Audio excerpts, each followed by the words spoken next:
So this evening we're going to consider the subject of Canada in Bible prophecy. And it is a subject that is, by all intents and purposes, quite fascinating in the sense that it is, of course, Canada's 150th birthday this year. So it's one that certainly is relevant to what is going on around us when we consider this is the nation in which most of us, I would say, live. I think pretty well all of us. I'm not actually a citizen of Canada. I'm a citizen of another country.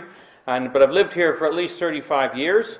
And certainly it is a place that we are thankful to be in the sense of the freedoms that it gives to us. Freedoms such as being able to meet together this evening and consider the subject together. Now, when we look at what is before us and we see the different things that the Bible has to say, it's important that we consider the events that are sort of laid out for us in the Bible and what is there for us in the sense of what it says. Because the Bible gives us a real clear picture of what is going to happen in the future. It's the Apostle Peter who writes in 2 Peter chapter 1 and verse 19 that we have a more sure word of prophecy, whereunto we're told that we do well that we take heed, as unto a light that shines in a dark place, until that day dawn and that day star rise in our hearts. Now, we live in many senses of the word in a dark place, as the Word of God has been somewhat removed in most of Western society, but we still have the word of prophecy that is there for us to assist us in understanding what is going on in the world around us. And it's a word that is there to give us guidance, especially when we consider what the prophet Amos has to say in chapter 3 and verse 7. Where we read, "Surely the Lord God will do nothing, but he reveals his secret to his servants the prophets." And he goes on to say, "The lion hath roared, who will not fear? The Lord God hath spoken, who can but prophesy. So there we have a fact that God reveals his secrets to his servants the prophets. And he tells them events that are going to happen before they actually take place. And this, of course, is made very clear for us in the prophet Isaiah, where he tells us, "Remember the former things of old, for I am God and there is none else. I am God and there is none like me," he says, "declaring the end from the beginning, and from ancient times the things that are not yet done, saying, my counsel shall stand, and I will do all my pleasure." And that's from Isaiah 46 in verses 9 to 10. So God says that he's going to tell us the end from the beginning. So before things take place, he's going to actually give us information about that. And of course, he's also going to bring about empires and remove empires, bring kings onto the scene, remove kings from the scene, as we read in Daniel chapter 4 in verse 17, where Daniel recounts to the king that the Most High rules in the kingdom of men, and he gives it to whomsoever he will, and sets up over it the basest of men.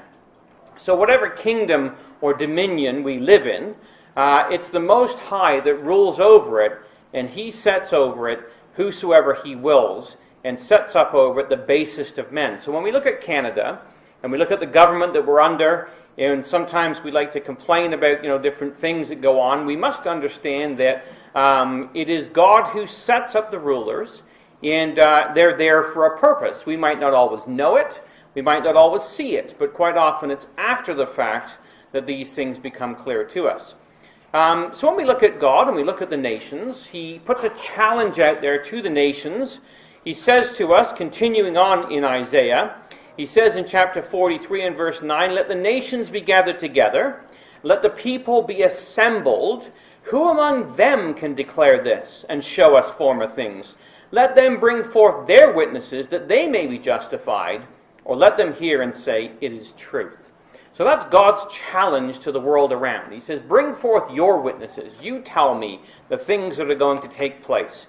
And of course, the nations cannot do that. We get people who make a wild stab at it, such as Nostradamus and a few others who have some vague predictions about the future that you could take just about any way. But God's promises are very clear and laid out very, very succinctly. And one of those promises is, of course, about the return of the Jews to the land. If you just turn up Isaiah chapter 11, this figures heavily in the prophecies all the way through Isaiah, Jeremiah, Ezekiel, and into the minor prophets as well. In chapter 11 of Isaiah, he makes this statement. He says, "It shall come to pass," in verse 11, that the Lord shall set his hand a second time to recover the remnant of his people which shall be left from Assyria, from Egypt, from Pathros, from Cush, from Elam, from Shinar and Hamath, from the islands of the sea. And he shall set up an ensign for the nations, and shall assemble the outcasts of Israel, and gather together the dispersed of Judah from the four corners of the world. So God has clearly stated the things that he's about to do regarding the nation of Israel specifically. But again, as he said, I'm going to tell you former things. It's not only the fact that Israel would return to the land, but he also tells us how exactly this is going to take place. And in Jeremiah chapter 3 and verse 14, he says, "Turn, O backsliding children, saith the Lord, for I am married unto you, and I will take you one of a city, and two of a family, and I will bring you to Zion." So he talks about this partial restoration of the Jews back to the land, and that he's going to be the one who does this. He's going to bring the Jews back to the land of Zion, not all at once, but one of a city and two of a family.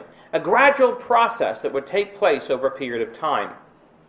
Now, what's equally as fascinating is he also tells us how this is going to take place and who is going to be involved in this regathering of the nations. The Gentiles, basically, are going to be involved in this. And we read in the 60th chapter of Isaiah and in verse 9, he tells us there who it is. He says, "Surely it's the isles that will wait for me, and the ships of Tarshish first, to bring thy sons from far, their silver, their gold with them, unto the name of the Lord thy God, and to the Holy One of Israel, because he hath glorified thee." And he tells us that it will be the sons of strangers that shall build thy walls, and their kings shall minister unto thee. For in my wrath I smote thee, but in my favor have I had mercy upon thee. So here it is that it's going to be Gentile nations, these ships of Tarshish, whoever they may be, who are going to be involved in bringing Israel, the sons from afar, with their silver and gold, and it's the sons of strangers, the Goyim, the Gentiles, who are going to help build up this new nation of Israel, and kings are going to minister unto Israel. Now that's pretty significant, really. It's not just the fact that Jews would return to the land, but rather, on top of that, this nation of Tarshish is going to be involved in this. Now, this involves Canada, but before we can get into Canada, we really need to just spend a couple of minutes and talk about who this nation of Tarshish is. Who is the biblical Tarshish that we read about in Isaiah chapter 60?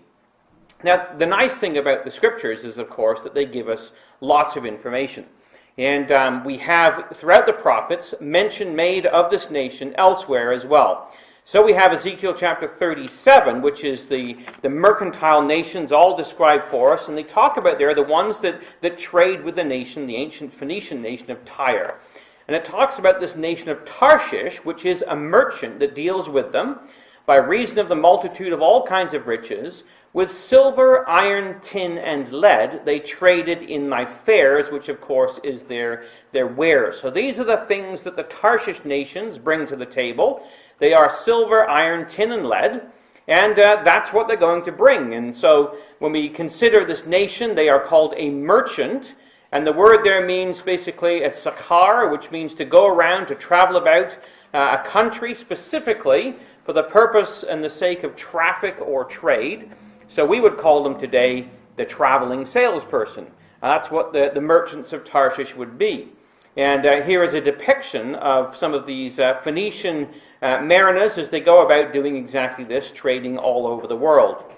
We have more information, though, given to us than just this. We're told in the 2nd of Chronicles, chapter 9 and verse 21, that it's going to be the king's ships that went to Tarshish. So this is talking about King Solomon.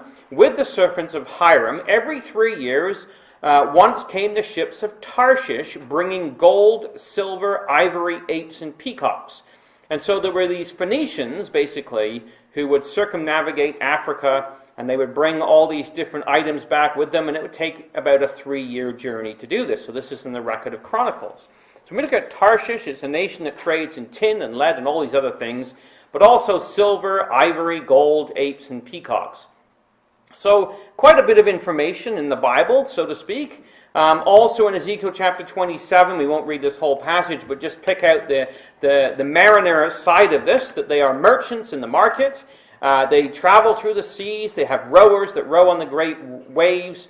And they have mariners and pilots and caulkers and exchangers. There are men of war with them, so they are a merchant, but also a warlike people that travel in the midst of the seas.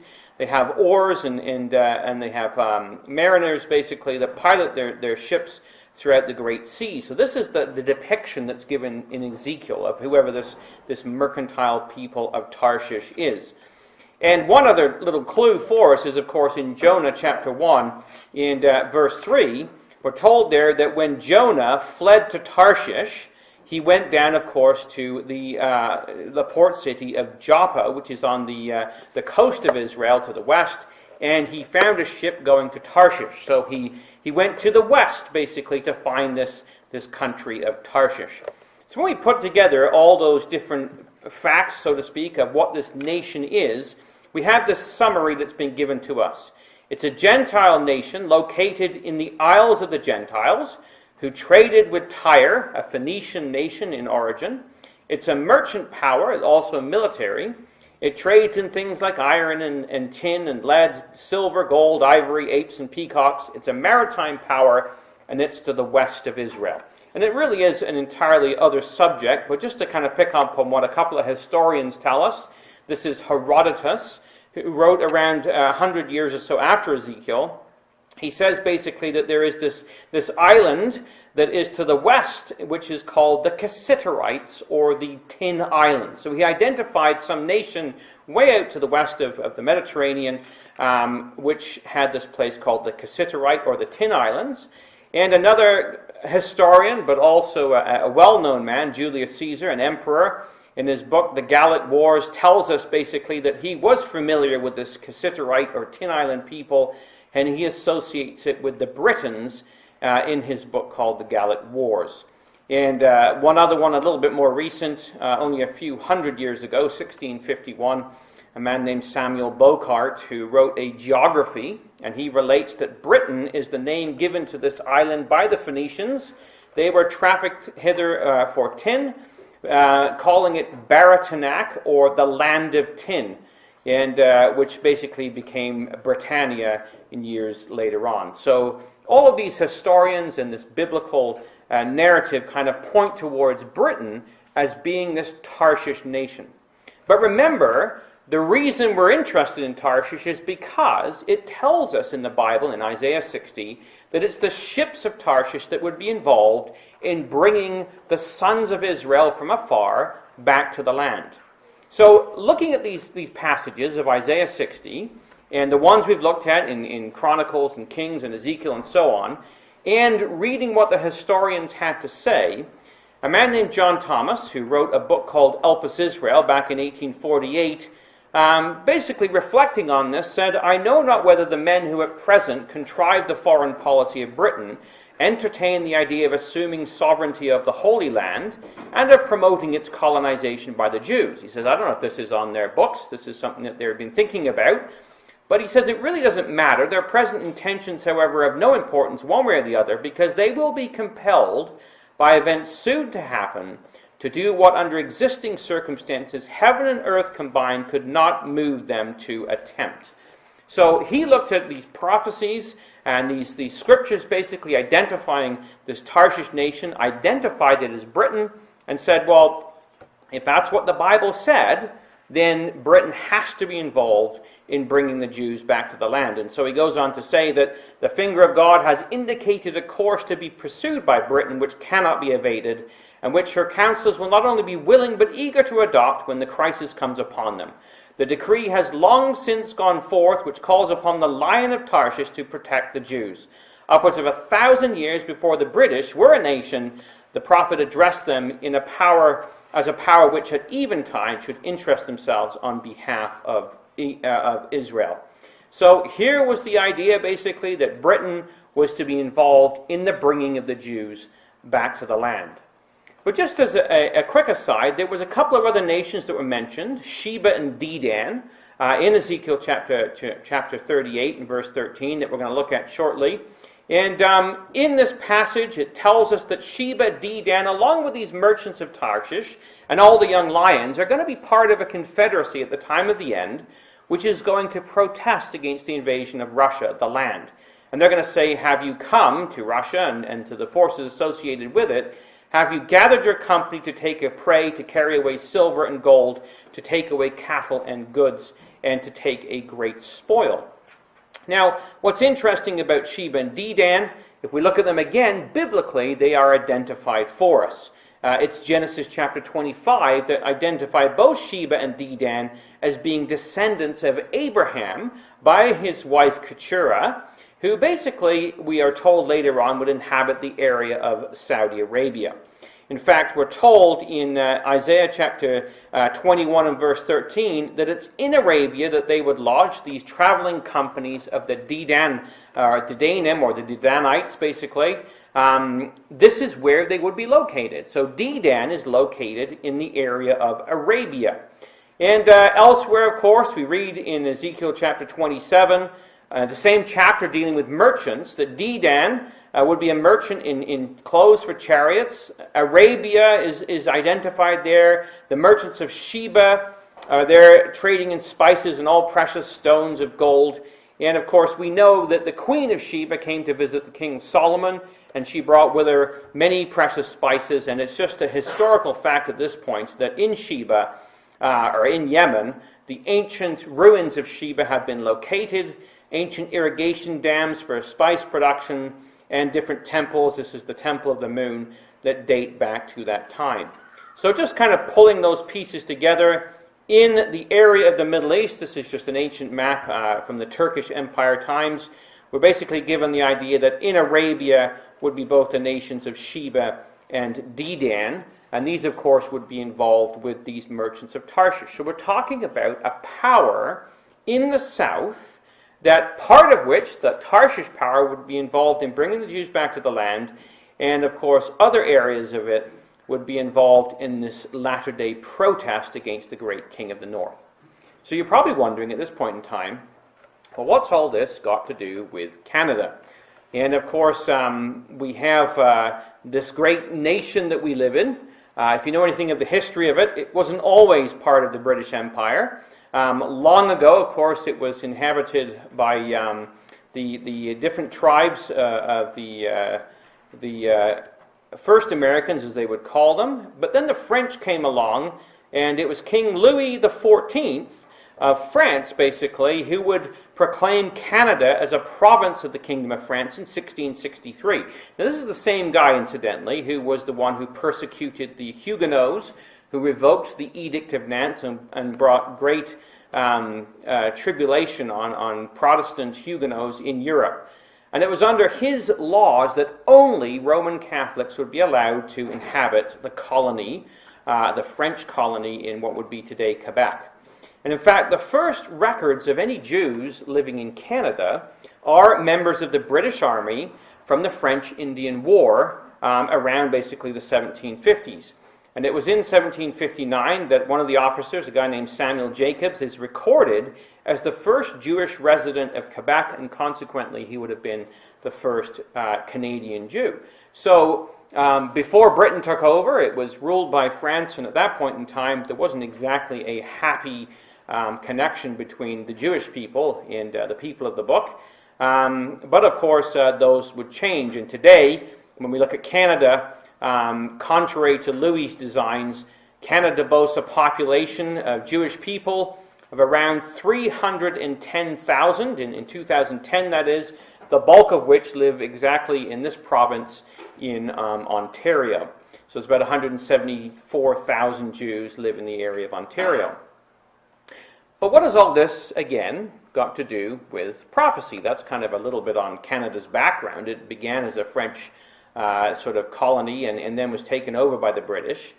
But what we find about is, we go back to Ezekiel and to that chapter 38 and verse 13, that when we read about Sheba and Dedan, which is the area of Arabia, with these merchants of Tarshish, which we've identified as Britain, there are these young lions which are seen with them, which are going to make this protest in the latter days against this Gogian host that's going to come down that we'll look at later on. But when you look at this idea of a young lion, and you say, well, what exactly does that mean?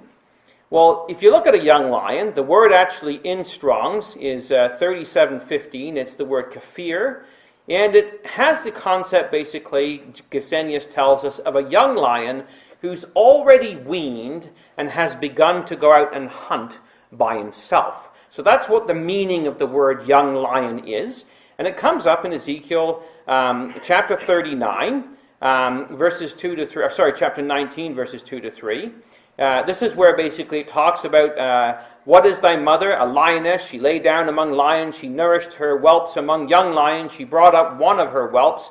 It became a young lion, and it learned to catch the prey. It devoured men. Now, the context is a little bit different as to what it's talking about, but the use of the word is what we're really looking at here, is that this young lion is one that actually would go out and it would catch prey all by itself. It's the same word used, incidentally, in Judges of Samson, when he went out and caught a young lion, and also in Psalm 17, verse 19.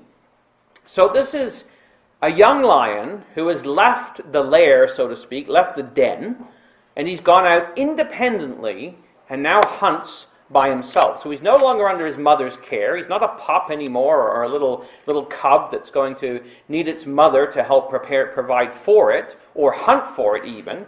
It's independent, and it's gone out all by its lonesome. Now, it's interesting when you consider Britain as sort of the Tarshish power that has associated with it these young lions. They are nations, basically, that are now independent of it, using the use of this word here. And so this is a Canadian postage stamp from 1898, and it tells us there, we hold a vaster empire than has been.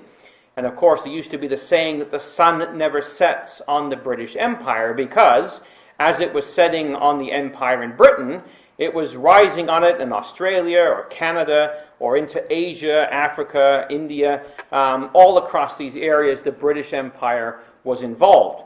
And so it was basically this massive empire that spread right the way around the world. However, the use of the word kafir would tell us that it wouldn't remain that way. It would become an association of independent nations that are still tied together, but that basically are separated by this sort of spirit of independence. And so that's what we read about, not just in Ezekiel, but also, incidentally, if you just come to Luke. If you come up to Luke chapter 21, there's a little passage here that the Lord talks about Israel in the latter days. And he talks about this parable of the fig tree. But he doesn't just talk about the fig tree. He says there's other trees to consider as well. So Luke 21, verse 29, he says, behold, a fig tree and all the trees.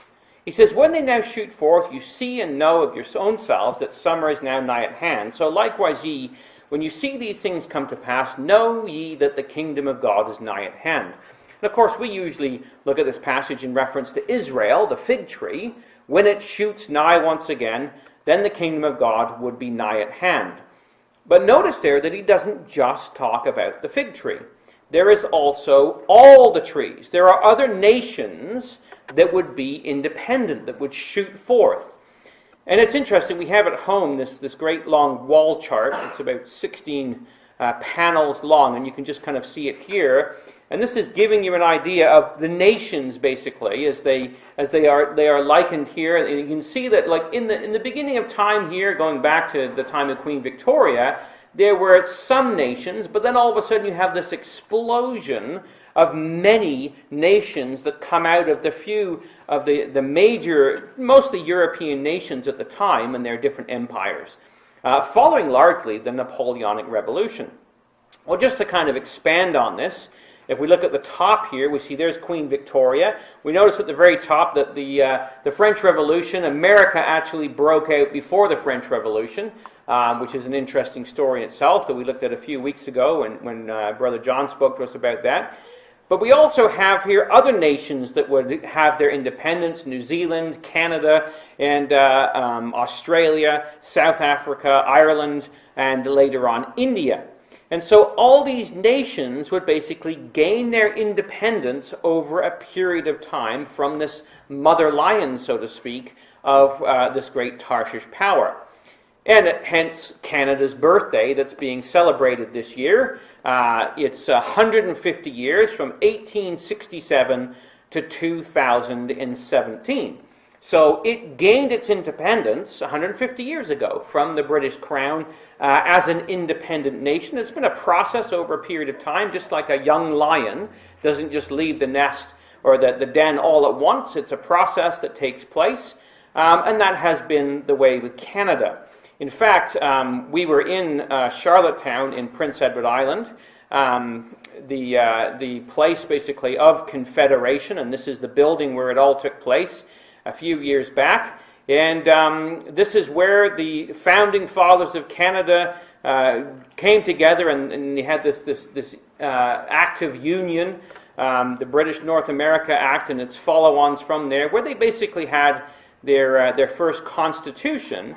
And you can go there today, and there's a great big painting on the wall, and you can see them celebrating their independence at this great gala ball. And you'll notice there, you probably make out John A. Macdonald that features on some of our money and whatnot.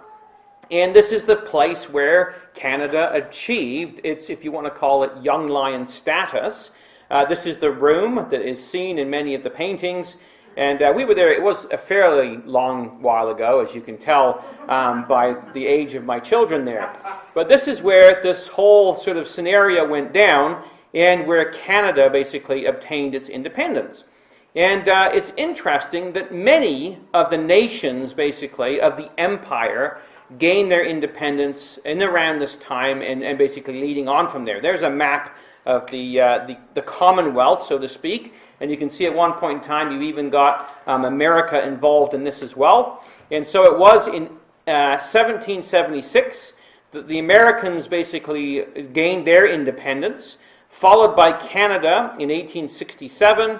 And there's sometimes a bit of a debate as to who went first in the rest of these. But New Zealand in 1907, Australia in 1901, New Zealand 1907, South Africa 1910, Egypt was another area that they relinquished in 1922, and India in 1947. So a lot of these nations were involved in the Commonwealth and broke free at different points in time. And of course, there's many others, Ireland and others, basically a lot of the Caribbean nations that have separated since, Indonesia and some of those nations in that area as well. So interestingly though, Britain, as sort of the mother lion, and Canada have maintained this relationship, and the identity of Britain and Australia and New Zealand and others as the young lion is probably made very clear when you go to Trafalgar Square, and there's Lord Nelson, who fought against the French, and you have Canada's young lions basically depicted in the square.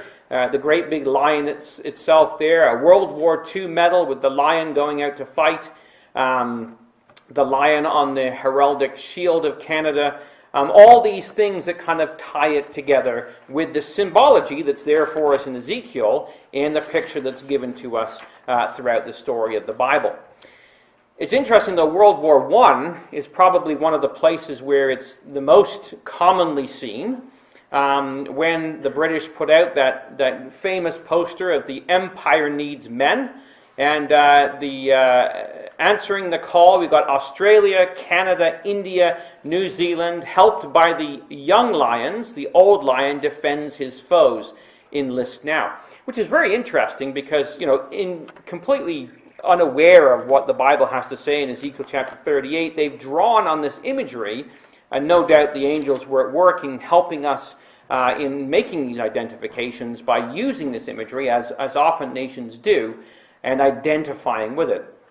But it doesn't stop there, of course. This is Canada's ensign, the original flag of Canada, before 1960s, and notice, of course, that it has the Union Jack on it. So obviously a connection to Britain, And here is another poster or two from World War I, and you can see Canada out front, marching here along with his compatriots, and you can see the Indians and Africans back there, and other nations basically that are joining in, the Anzacs, the New Zealanders, and the Australians, as they go together to defend the Commonwealth. And the poster to the side linking basically Great Britain with New Zealand, Australia, Canada, Newfoundland, South Africa, all of them tied together because, of course, originally Newfoundland was separate from Canada until the 1940s. So the call was for young men to go out and join this great war effort against Germany. But it wasn't just young men. There was also young women as well. And you can see here the Canadian Red Cross Society recruiting its young women to go out and work as nurses in this time of great conflict. So interesting to see basically how this whole situation rolled out.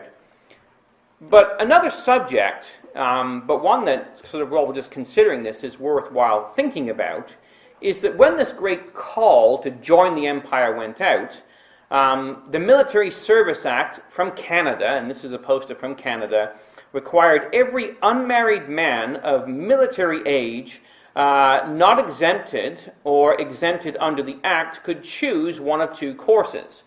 Either he was to enlist at once, or he could attest under the group system. And of course, if he didn't enlist, then he was deemed to have enlisted.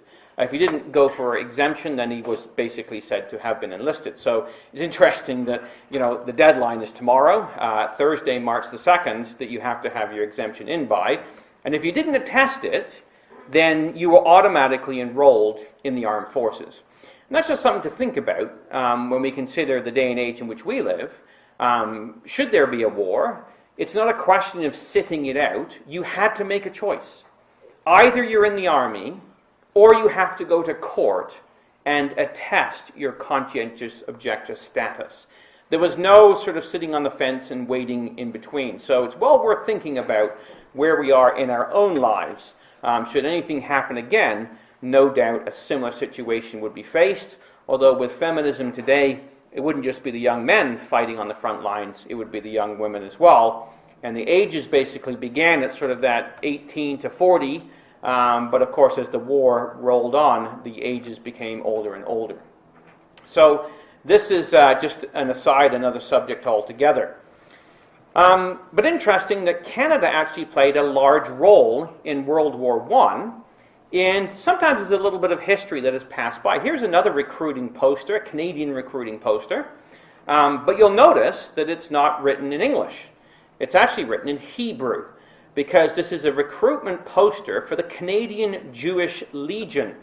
And they went and they trained in Canada in a place called Fort Edward in Windsor, Nova Scotia. And this whole battalion, or 3 or 4 battalions I think it was, would all pull together, or 3 or 4 of these groups would pull together into this Jewish Legion. And you might think it's kind of, this small little group of Jews come to Canada to do some training. What's the significance in that? Well, here they are. You can see the fort in the background up on the hill there from the postcard that we just looked at. And here are the Jewish soldiers. And one of them, incidentally, wrote a letter. This is him there. His name is David Green. He says, "In Windsor, one of the great dreams of my life, to serve as a Jewish soldier in a Jewish unit to fight for the liberation of the land of Israel, as we always called Palestine, became a reality. I will never forget Windsor, where I received my first training as a soldier and where I became a corporal."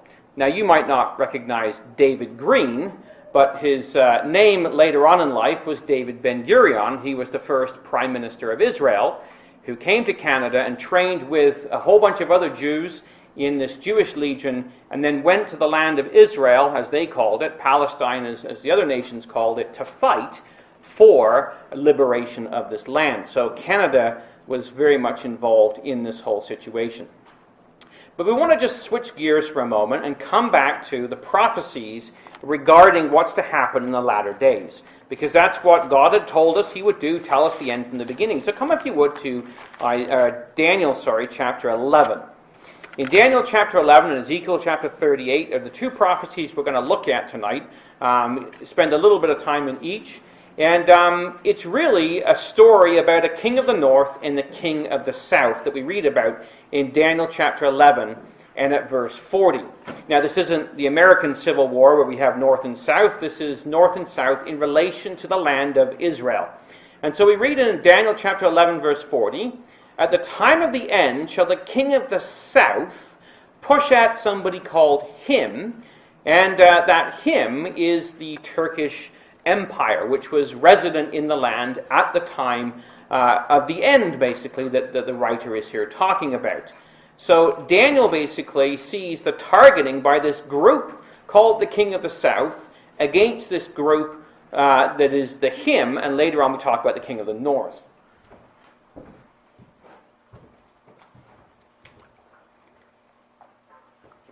Now, if we just consider basically the time period of the time of the end, there was this great Turkish empire that covered the whole area. And so here we have the Middle East, both Arabia, right the way up into the land of what we call Israel today, across Egypt and into Anatolia, or Turkey as it's called today, and all of Greece, across North Africa, the area of Libya. All of this was controlled by the Turkish Empire. But there would come a time when it changes, because remember we read about Sheba and Dedan, the area of Arabia. And of course there would be this southern power who would be contesting against this invasion that would take place in Ezekiel chapter 38. Well, Revelation also writes about this in chapter 16 and verse 12, where we're told about this time of the end, and there's going to be a sixth angel that pours out a vial upon the great river Euphrates, which we don't have time to discuss tonight, but that is the Turkish Empire, and it tells us that those waters would be dried up so that there would be a preparation for this way of the kings of the sun's rising. So this is the kings of the sun's rising would need that the Turkish power moved out of the area in order to bring about future events. Now, what's interesting is, of course, Canada was heavily involved in the time period when this all took place, which was, of course, the First World War. Canada would have a large role in it. Here is a Canadian soldier wearing his kilt at all and his little notable hat. And they were, of course, fighting in Europe, in many of the great battles of Europe, the Somme and other ones, Vimy Ridge. The Canadians were served with sort of distinguished valor, I guess you could say, and were able to go up against the German enemy, where many others had failed. So Canada prides itself in its heritage in the First World War.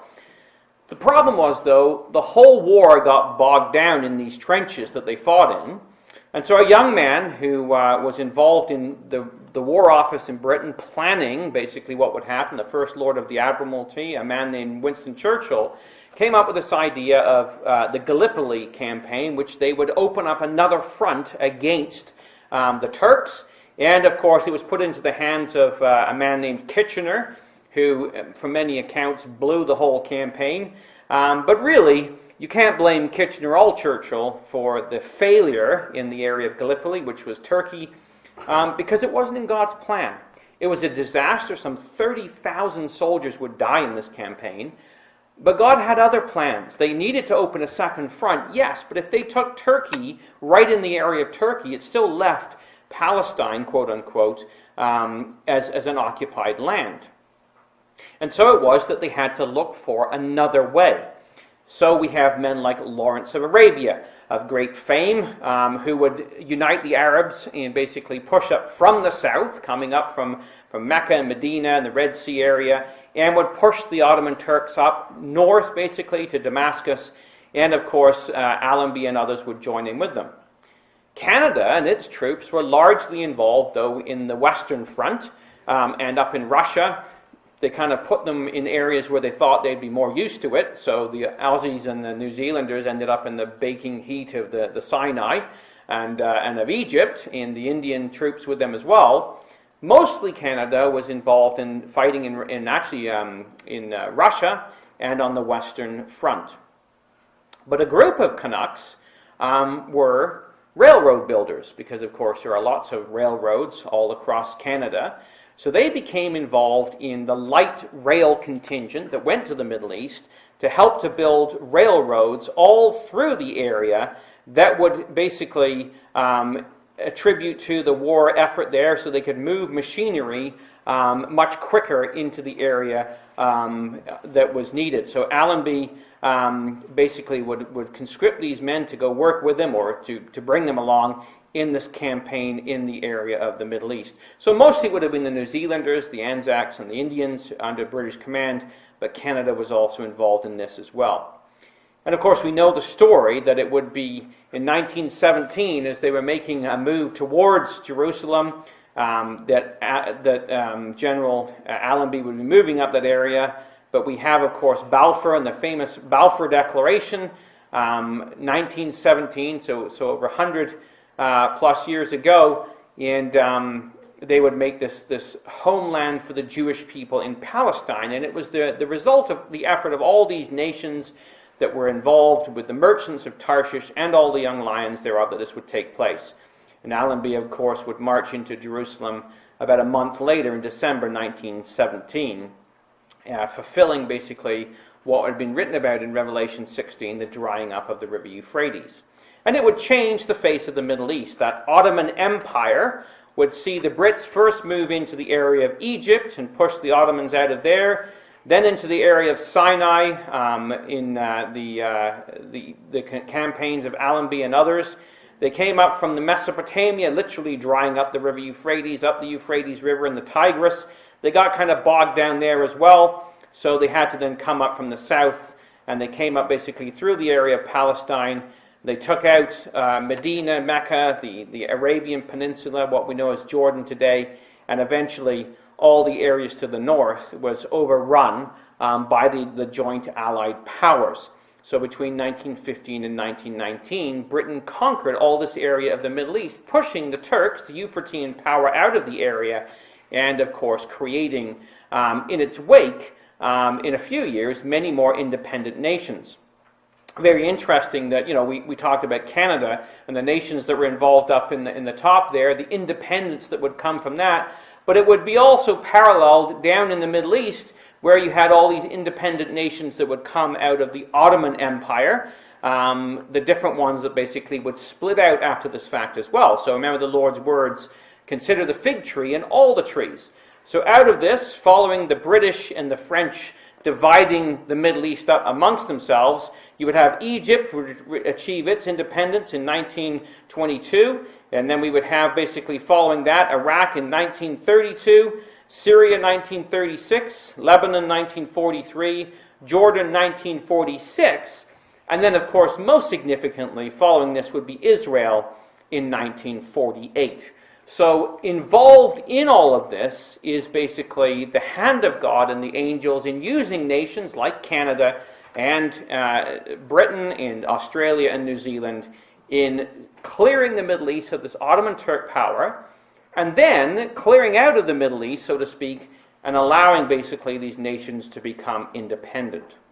And again, Canada had a very heavy role in this as well. The United Nations Special Committee on Palestine was basically heavily influenced by the Canadians. In fact, there's a book out on this whole story that I'm just in the process of reading right now. But Canada was represented at the United Nations Special Committee on Palestine by two men, a man named Ivan Rand and another one named Leon Mayrand as an alternate. And it's interesting when you read the history, because at first Ben-Gurion and the other people like, what was his name, Abba Eban, were very skeptical about these Canadians and their stand on what would be the land of Palestine and what was going to happen to it. But of course, typical to Canadian nature, they joined the commission, and you can see them there as they travel to the Middle East, boarding the plane and heading over there. And when they saw the conditions of the refugees, both in Europe and in the land of quote-unquote Palestine at the time, they witnessed the Haganah ship, Exodus, come in and so on and so forth. that basically their hearts went out to them, as we see even today amongst the Canadians when it comes to Syria and other nations, and they basically reasoned that it would be anything but barbaric not to, just one second, not to involve Israel or the Jews in having a piece of Palestine and having it partitioned so that they could be involved in it. And so it was that the plan for partition went to the United Nations in 1947. 33 nations voted in favor. Canada was one of them, actually against the wishes of Great Britain, who wanted all the colonies to abstain. And Canada granted de facto recognition of Israel in 1948 in December, and Israel's first consul general was appointed in 1948. And it's interesting, basically, that, Canada was, the first nation, of course, was America, but Canada was pretty close in coming in behind and being involved in these different things. And so it was when the nation was proclaimed in 1948, when the Jewish state was born, that Canada had a great hand in this in many different ways. And of course, the man who read out the proclamation, who had fought against the Ottoman Turks, had his training in Nova Scotia, in the first of the Jewish legions trained on Canadian soil. So just interesting when we consider how these things take place, and Canada has continued to develop. This was the ensign in 1965, but she has kept on her young lion development, moving away from Britain, so to speak. 1965, the ensign was changed to the maple leaf that we know today. But interestingly enough, the Canadian connection to Britain is very alive and well. You can see the British insignia on the British Columbia flag. It's there with the Alberta flag.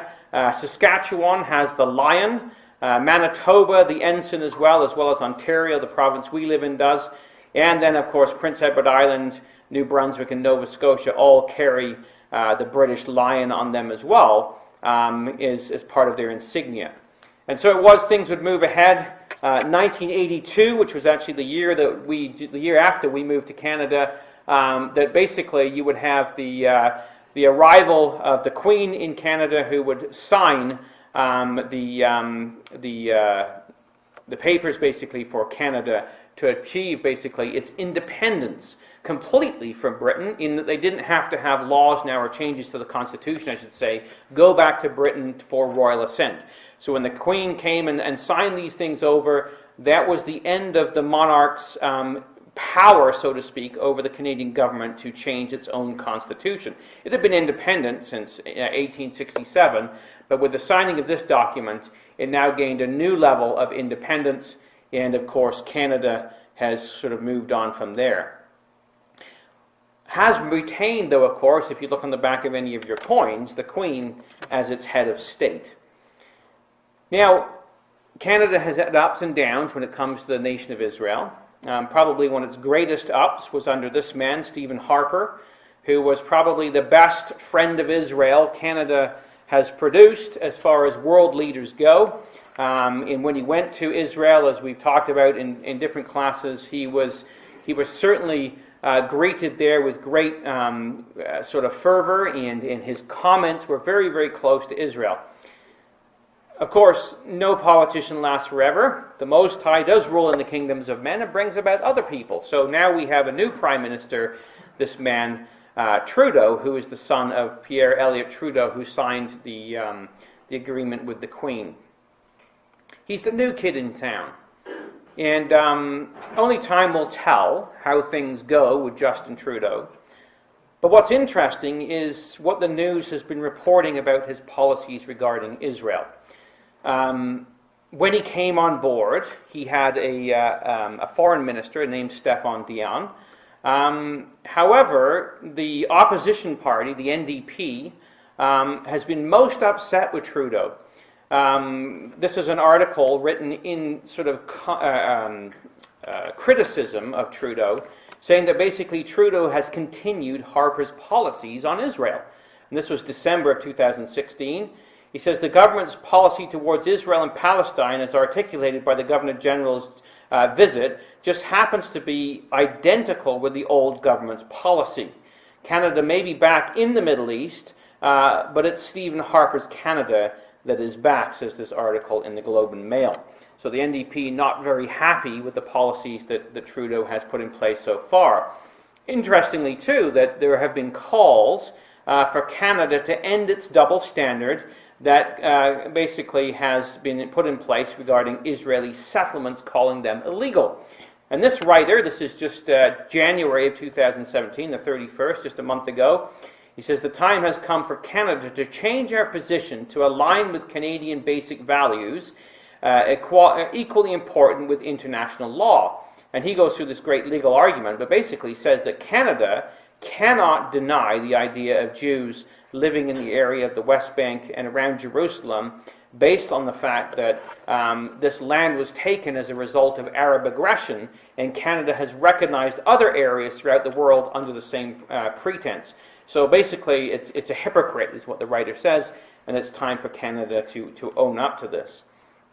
Very recently, Trudeau shuffled his cabinet, and Stéphane Dion, who was a French minister, was basically tossed out as being foreign minister, because he ruffled the feathers of many in Israel. And he was replaced with this woman, Chrystia Freeland, who basically is now the new foreign minister. And it was about 3 days before he was supposed to go to Israel for a visit. And we're told that during his tenure, Dion made numerous statements that were ill received in Israel, such as that Canada would strive for a more balanced policy regarding the Middle East, including active outreach in the Arab world. Israel is a friend and it is an ally, but for us, it is to be an effective ally, we need also to strengthen our relationship with our legitimate partners in the region, is what he had said. Kind of similar to Obama's stand when he came to power. And after that, and some of the other things that he had to say about Israel, Stéphane Dion was removed from the cabinet and this other lady was put in place. So it remains to be seen what Canada will do with regards to Israel, save and except that we already know the end game. And that is given to us in Daniel chapter 11 and in Ezekiel. We read about at the time of the end, the king of the south would push at him, right? This is that moving of the Turkish power. But that would invoke a response from somebody called the king of the north, who would come against him, that's Turkey again, like a whirlwind with chariots and horsemen and with many ships. But he wouldn't stop there. He would enter in and pass over. And he would overflow into other countries. And so what we find is that these other countries, as he keeps going, would include something called the glorious land, which of course is the land of Israel. And many countries would be overthrown. And it goes on to say that there would be this group that would escape out of his hand, even Edom and Moab and the chief of the children of Ammon. And, of course, we know those nations to be basically the geographical area of what is today the nation of Jordan. So Jordan would be aligned with this king of the south and basically would escape out of the attack of Russia into this area in the very near future. And so that's the story. However, other nations would not fare so well, because we also have the nation of Egypt that is mentioned in Daniel chapter 11. He will stretch forth his hand also upon the countries, and the land of Egypt shall not escape, but he shall have power over the treasures of gold and silver, and over the precious things of Egypt. And other nations will be aligned with him. The Libyans and Ethiopians shall be at his steps, or shall march in stride with him, as the word in the or the phrasing in the Hebrew would give us an idea of. So that's the picture that Daniel gives us. He's going to go marching into the land of Egypt, but in this whole process, as we keep reading in Daniel, he's going to be upset in his campaign, because there will be tidings out of the east and of the north that are going to trouble him. And we're told there that he's going to go forth with a great fury to destroy and utterly to make away many. He shall plant the tabernacles of his palace between the seas in the glorious holy mountain. So he's going to come into the area of the Middle East, to Mount Zion, and that's where he's ultimately going to plant the tabernacles of his palace. But the end of the story is, of course, pretty clear. That is that he shall come to his end, and that none shall help him. So all those nations that are assembled with him are going to be obliterated by this power that's going to come into the Middle East. And of course, when you align that with Daniel chapter 2 and others, we recognize that that power is the power of the Lord Jesus Christ as the kingdom of God is established upon the earth. Now, tie that in with what we read elsewhere. And this is, of course, the story that's given to us in Ezekiel chapter 38. There's this great confederacy there as well. In verse 2, we have Gog of the land of Magog, the prince of Rosh, Meshech, and Tubal, and with him there's Persia and Ethiopia and Libya, and Gomer and all his bands down in verse 6 with Togarmah, and many people. But when you consider this in light of Daniel chapter 11, we find out that we're dealing with a very similar host. There's the map of the whole area that's involved, and we have all those, the great Mediterranean Sea, the Black Sea up there in closer to Russia, and we have the nations that are outlined for us. We have Gog, who's of the land of Magog, which is that area of Central Europe that we used to know as the Warsaw Pact area, between the River Don and the River Danube, Poland and Eastern Germany and those different countries. Allied with it is Rosh, Meshech, and Tubal, but they're not alone. There's others with them as well. There's Persia and Ethiopia and Libya with them, Persia being, of course, Iran, just like Daniel talked about, Ethiopia and Libya being aligned with them. And then other nations such as Gomer and all his bands, and the Gomeric tribes, of course, went from the area of Gaul or Galatia and crossed basically the area of Europe and ended up in the area of France and Germany, and of course Togarmah being with them. And many other nations as well, as we read different prophecies, Assyria, Greece, and Rome, as we tie in Daniel chapter 2, and others, that would all be involved in this great confederation that's going to come against Israel. And specifically, what they're talking about is the mountains of Israel. As we read about them, in Ezekiel chapter 38, verse 8, after many days they are going to visit the land of Israel. They're going to be visited, come into the land of Israel, the land that is brought back from the sword, that is gathered out of many people, specifically against the mountains of Israel, which have always been waste, but is brought forth out of the nations, and they shall dwell safely, all of them. What's very interesting is that one of the conservative MPs who is running for the leadership of the Conservative Party, just in this last couple of weeks, basically made the same statement as I was going to say George Bush, but it's not George Bush, it's Donald Trump, that basically if he gets in, Canada will move its capital, or not its capital, its embassy from Tel Aviv to Jerusalem and recognize Jerusalem and the West Bank. So a very interesting situation that is developing there as well. And of course they come to spoil the land, as we read of in Ezekiel 38, the one we looked at in verse 12, they come to take a spoil and a prey, and to turn their land upon the desolate places that are inhabited, and upon the people that are gathered out of the nations that dwell in this middle area of the land, which is the area of great contest today. That's the picture that the Bible gives us. And of course, the nations that protest us, as we've been talking about, is those ones of Sheba and Dedan, the merchants of Tarshish, and all the young lions thereof. So we have Arabia, and Daniel added in the picture of Jordan, Edom, Moab, and Ammon being delivered, with the merchants of Tarshish, which would be the British power, with its young lions, which includes America, Canada, New Zealand, and Australia, and you could add South Africa and India and others to that as well. They protest at this point in time against this great invasion that has taken place. So as we look at that, we see basically a picture that has been developing of these northern nations that we looked at, along with Libya and Ethiopia, who are contested by Sheba and Dedan and these merchants of Tarshish and the young lion nations that are all in this area of the south, of which Canada is a part. So as we see things roll forward from here, we can expect to see that Canada is going to take more of a role in the Middle East area that is going to be friendly to Israel. Now, that doesn't mean that's going to be immediate, because if you look at the last 8 years of America's relationship to Israel, we've certainly seen a very unfriendly president. That has changed in the person of Donald Trump. And that may be the case in Trudeau, and it may take a change of government to see that come about as well. But God works over a period of time. This is the end game as it is given to us. And of course, it doesn't really matter what the present government's plan is, because as Thomas wrote years ago with regards to Britain, he didn't know what their plan was as entertaining the idea of assuming sovereignty of the Holy Land and promoting its colonization by the Jews. So I don't know if this is on their books right now, this is in their plan, their red book, or their platform. He says it doesn't really matter, because the finger of God has indicated a course that this nation is going to take. Britain specifically, the finger of God has indicated the course to be pursued by Britain, which cannot be evaded. And of course, not just the Lion of Tarshish, but also her young lions will be involved in forming this protectorate of the Jewish people.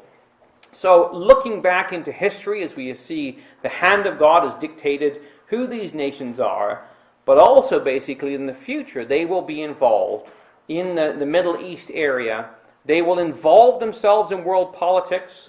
They will involve themselves in military intervention in this area, which, as we talked about, is something for us to consider.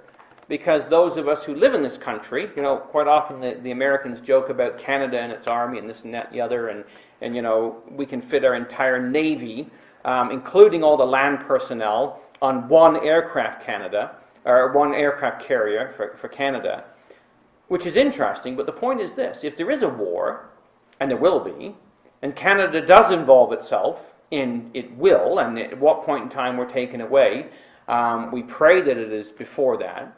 The only way that Canada can be significantly involved in this is through conscription, is through basically enacting the conscription laws that it did in times gone by, as we saw them up there, which means everybody from the ages of 18 to 40 who's unmarried, and if you look at the United States Army, you don't have to be unmarried, is basically conscripted to go to war, male or female these days. So it certainly is something for us to think about and where we stand on this type of situation. But as far as Canada goes, its future role has been laid out by the Scriptures. And at the time of the end, the Lord, as you read in Joel chapter 3 and verses 1 to 2, is going to gather all nations. When is this going to happen? He says, when I bring again the captivity of Judah and Jerusalem. And Jerusalem has been all over the news because, of course, it is the area where America is going to move its embassy to at some point in time. It's the capital of Israel, although the nations don't want to believe that. They all want to sort of put blinders on and say, well, it's not really there. And it's Judah, the area of the West Bank that is hotly contested and is the place that in the news in Israel, as we've heard recently, basically, is all about the annexation of this area of Judea and Samaria. He's going to bring all nations into the valley of Jehoshaphat, and he's going to plead with them there for his people, for his heritage Israel. And we're told how that alignment is going to go down. But just in sense of Canada, just come, if you would, to one other passage we'd just like to close with, and that is this, is that not all nations are obliterated at the Battle of Armageddon. Armageddon is, of course, as we know, a heap of sheaves in a valley for threshing. And threshing is a process of sorting out wheat and chaff. So there's going to be a change that takes place, a division, that takes place between nations. There will be chaff nations and there will be wheat nations. It's likened in Matthew 25. He talks about gathering all nations. He's going to divide them from the sheep from the goats. And there are goat nations and there are sheep nations. And there will be ones that basically have been involved in the attack against Israel, and others that have been involved more in its defense, perhaps not as much as they could be, but certainly in protesting against it. And when we look at the Scriptures and we look at the words that are laid out for us in how God is going to defend this people and he's going to judge the nations that come down, he makes the point that when he makes this judgment, he's going to divide the sheep from the goats. And the way in which they're going to be judged, if I can just put my finger on this little prophet, is based on how they have treated the people of Israel. And, of course, I can't find it right now, but Obadiah runs away on me all the time. There he is. Obadiah, and so if you think of Matthew chapter 25, he says, I'm going to gather all nations, and I'm going to judge them like a shepherd does, a sheep dividing his goats. The basis on which they are judged in Matthew 25 is, as you have done to the least of these, my brethren.